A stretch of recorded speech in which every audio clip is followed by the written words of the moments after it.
अस्सलाम वालेकुम everyone. Hopefully आप सब लोग ठीक होंगे और बहुत ही खुश होंगे। Welcome back to my YouTube channel, welcome back to a beautiful day. अच्छा फ्रेंड्स, तो आज का जो व्लॉग है वो मैं ज़ोहर का टाइम हो रहा था वहाँ से स्टार्ट कर रही हूँ। यहाँ पर मैं आपको दिखा रही हूँ तो कि एक तो धूप बहुत ज़्यादा है और उसके अलावा भाई आजकल इतनी ज़्यादा मक्खियाँ हो गई हैं कि मैं आपको क्या बताऊँ, इतना ज़्यादा तंग करके रखा है। ये देखिए आप लोग, कितनी ज़्यादा मक्खियाँ हमारे जो है वो पौधे पर बैठी हुई हैं और इन्होंने इतना ज़्यादा गंद मचाया हुआ है। वैसे ये बहुत ही ज़्यादा अनहेल्दी भी होती हैं, तो अगर किसी को पता है कि मक्खियों से छुटकारा कैसे पाया जाए, देसी टोटका अगर किसी को पता है तो काइंडली वो कमेंट सेक्शन में बता दे। और जिसके अलावा धूप अच्छी निकली हुई थी तो देसी माएँ जो होती हैं हमारी, वो धूप से इवन हर चीज़ से जो फ़ायदा उठाने की भरपूर कोशिश करती हैं।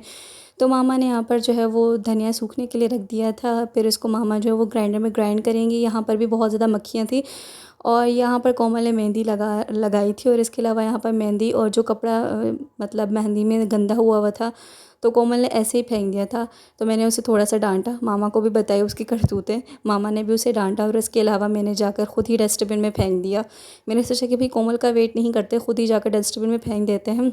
अदरवाइज़ हमारे घर में मेहमान भी आए हुए थे ना, खाला आई थी गाँव से, तो उनके साथ बच्चे भी आए हुए थे, तो ऐसा ना हो कि फिर वो बच्चे गंद मचा देते, क्योंकि बच्चों को तो पता नहीं चलता खेलते वक्त कि वो किस चीज़ों से टकराते रहते हैं। कोमल ने यहाँ पर मेहंदी लगाई थी और जी ये वाली मेहंदी जो फिंगर्स पर है वो कोमल ने खुद अपने हाथ से लगाई थी। इसके अलावा जो स्टिकर पड़ा हुआ था जो हमने ईद के मौके पर मंगवाया था तो वो बचा हुआ था, कोमल ने वो वाली मेहंदी लगाई थी। और यहाँ पर कोमल जो अपनी मूवी एंजॉय कर रही है, मैं यहाँ पर आपको दिखा रही हूँ अपने ग्लासेस। ये वाला एक ग्लासेस है मेरे, एक ग्लासेस का फ्रेम है और वैसे तो यार देखने में बहुत अच्छा है लेकिन पहनने में बहुत ही ज़्यादा अनकंफर्टेबल है। वहाँ पर तो मैंने देख कर ही लिया था, ऑब्वियसली बात है, बट द थिंग इज़ कि ज़्यादा लॉन्ग टाइम के लिए आप इसे पहने तो बहुत ही ज़्यादा ये आपके कानों को थका देता है और दर्द कर देता है।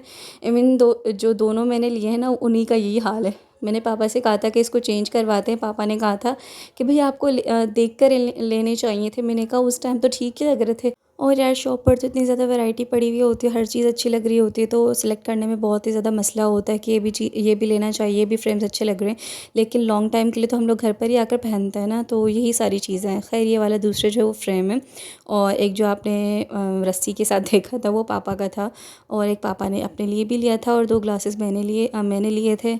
और जी वैसे देखने में बड़े प्यारे हैं, बट द थिंग इसके थोड़े से अनकंफर्टेबल हैं। वेल इसका जुगाड़ भी मैंने लगाया हुआ है कि मैं इसको बालों में थोड़ा सा फंसा कर फिर वेयर करती हूँ, ताकि भाई मुझे अपने कानों को दर्द नहीं करवाना। अगर ये मैं ज़्यादा लंबे टाइम के लिए पहनते हूँ ना तो मेरे कानों में बहुत ज़्यादा पेन होता है। और मेरा तो ये है कि मेरा ग्लासेस के बगैर गुजारा ही नहीं है, तो मुझे 24/7 पहन कर रखने होते हैं, एक्सेप्ट जब मैं सोती हूँ तब, या फिर नमाज़ अदा करती हूँ, या फिर मुँह वगैरह धोती हूँ, फ्रेश होती हूँ, तब मुझे जो है वो उतारने पड़ते हैं, अदरवाइज़ मुझे पहने हुए होते हैं। और जी मामा रिसेंट डेज़ में गाँव कह रही हूँ, जामशोर गई थी, डेथ हो गई थी हमारे रिलेटिव्स में से। तो मेरी कज़न ने जो है कोमल के लिए एक बुक भेजा था, तो कोमल आजकल ये रीड कर रही है। उसके बाद जी हो गया था ज़ोहर की नमाज़ के टाइम, तो मैंने सबसे पहले नमाज़ अदा की और उसके बाद यहाँ पर मैं कुरान पाक की तिलावत कर रही हूँ। सुबह में मैंने कुरान पाक की तिलावत नहीं की थी बिकॉज़ मैं सो गई थी नमाज़ अदा करके फ़जर की, तो इसी वजह से मैं अभी पढ़ रही थी कुरान। उसके बाद जी यहाँ पर कोमल और मैं देख रहे हैं आई एम ब्रोकर, मुझे बहुत ज़्यादा पसंद है इसकी एनिमेशंस वगैरह। उसके बाद यहाँ पर फिर हम लोगों ने जो है वो मटमलाई मंगवाई थी, बच्चों को भी मंगवा कर दी थी, लेकिन मैंने उनका कुछ ख़ास रिकॉर्ड किया नहीं बिकॉज़ बच्चे जो है वो अपनी मस्ती में मगन थे। यहाँ पर बस मैंने थोड़ा सा उनका रिकॉर्ड किया था कि यहाँ पर आप लोग देखिए लूडो खेल रहे थे। ऑल्दो आई नो कि इस्लाम में इसकी जो है वो ममानात है और हम लोगों ने भी बहुत ही ज़्यादा खेलना कम कर दिया है। अब बच्चे आ गए थे, उनको पता था कि हमारे घर में लूडो पड़ा हुआ था, वो मामा ने कहा कि भाई दे देते बच्चों को। वैसे हमने अब बहुत ही ज़्यादा कम कर दिया है खेलना, पहले हम लोग रमज़ानों में बहुत ज़्यादा खेलते थे। खैर उसके बाद फिर मैंने अपने जो है वो थोड़ी बहुत सी स्टडी की, थोड़ा बहुत सा रिसर्च पर काम किया और उसके बाद फिर मैं आ गई किचन में। किचन में ढेर सारे बर्तन पड़े हुए थे, तो मैंने फटाफट से बर्तन वॉश किया, आप लोग यहाँ पर देख सकते हैं। वेल काश इतनी ज़्यादा तेज़ स्पीड से मैं सारे काम कर लेती लेकिन इतनी ज़्यादा तेज़ स्पीड जो है वो सिर्फ हम लोग जो है वो स्पीड तेज़ करके ही कर सकते हैं, मोबाइल के थ्रू या फिर लैपटॉप्स वगैरह में एडिटिंग के थ्रू।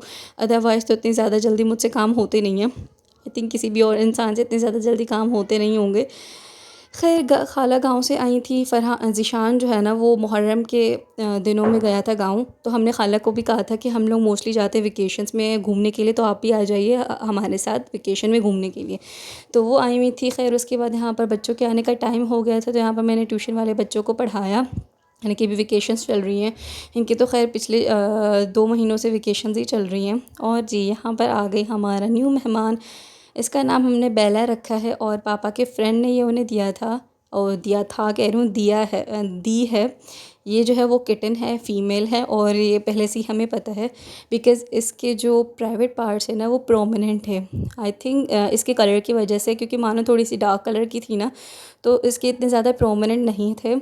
और हमें उन्होंने बताया ये था कि वो मेल है, बट इन्होंने पहले से हमें बता दिया कि ये फ़ीमेल है। भाई कोमल तो बहुत ही ज़्यादा इमोशनल हो गई थी, और मैं भी थोड़ी बहुत इमोशनल हो गई थी बिकॉज़ हमें मानो की याद आ गई थी। और हमने कहा था कि भाई जो मानो के टाइम हम लोगों ने गलतियाँ की थी, बिकॉज़ जब वो हमारा फ़र्स्ट पेट था, तो इसी वजह से ज़ाहिर सी बात है, जैसे पहले बच्चे में थोड़ा बहुत सा होता है पेरेंट्स को भी किस तरीके से पेरेंटिंग करनी है, किस तरीके से ख्याल वगैरह करना है, तो इस तरीके से वो पहला पहला पेट था हमारा। तो अब हम लोग ये सोचा है कि इसका भरपूर ख़्याल रखेंगे इंशाल्लाह हम लोग। उसके बाद यहाँ पर हो गया था नमाज़ का टाइम, तो यहाँ पर हम लोग नमाज़ अदा कर रहे हैं। खैर उस दिन खाला जो है ना वो नानी के घर चली गई थी, क्योंकि उनका ये था कि वो नानी के घर भी थोड़ा बहुत सा स्टे करके आ जाए। तो सुबह में खाला हमारे साथ थी, उसके बाद फिर नानी के घर चली गई थी। यहाँ पर हम कोमल ने जो है वो मैगी बनाने का सोचा।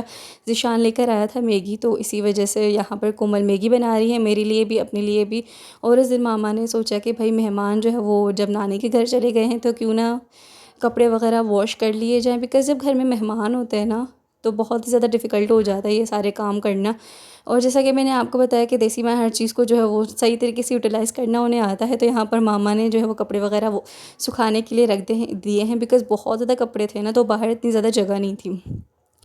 और यहाँ पर हम लोग कर रहे हैं अपनी मैगी को एंजॉय। यार वैसे इतने दिनों के बाद मैं वॉइस ओवर कर रही हूँ ना, तो मेरा पता नहीं क्यों सांस फूल रहा है।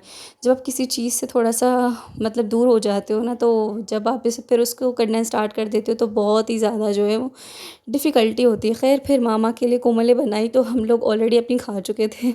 बट आपको पता है कि मामा के में से थोड़ा सा खाने में बहुत ही ज़्यादा मज़ा आता है, तो मामा के हिस्से का हम लोगों ने थोड़ा सा खाया। उसके बाद फिर मैं आ गई थी थोड़ा सा रेस्ट वगैरह करने के लिए, क्योंकि जो है वो बाहर धूप ही हो रही थी। हालांकि टाइम जो है वो मगरिब का होने ही वाला था, बट धूप थी। और जी उसके बाद ये थोड़ा सा रात का टाइम है, हम लोग बेला के साथ थोड़ा सा क्वालिटी टाइम स्पेंड करना चाह रहे हैं, ताकि वो यूज़ टू हो जाए, उसे ये पता चल जाए कि हमारा ये उसका जो है वो न्यू घर है और इसको यहीं पर रहना है मरते दम तक। और आप लोग बताइए कि आपको हमारा न्यू मेहमान कैसा लगा। बस अल्लाह करे कि ये मानो की तरह जो है वो बेचारे कुछ भी ना हो इसके साथ, क्योंकि मानो का बहुत ही ज़्यादा दुख होता है हमें। बस फिर रात के टाइम हम लोगों ने डिनर किया। तो फ्रेंड्स ये था मेरा आज का छोटा सा व्लॉग। इंशाल्लाह ताला नेक्स्ट व्लॉग में मुलाकात होती है, तब तक के लिए अपना ढेर सारा ख्याल रखें। मुझे मेरी फैमिली को अपनी दुआ में याद रखिएगा, और जी हमें ज़रूर सपोर्ट करें। वीडियो पसंद आए तो वीडियो को लाइक ज़रूर करिएगा। अल्लाह हाफ़िज़, टेक केयर फ्रेंड्स।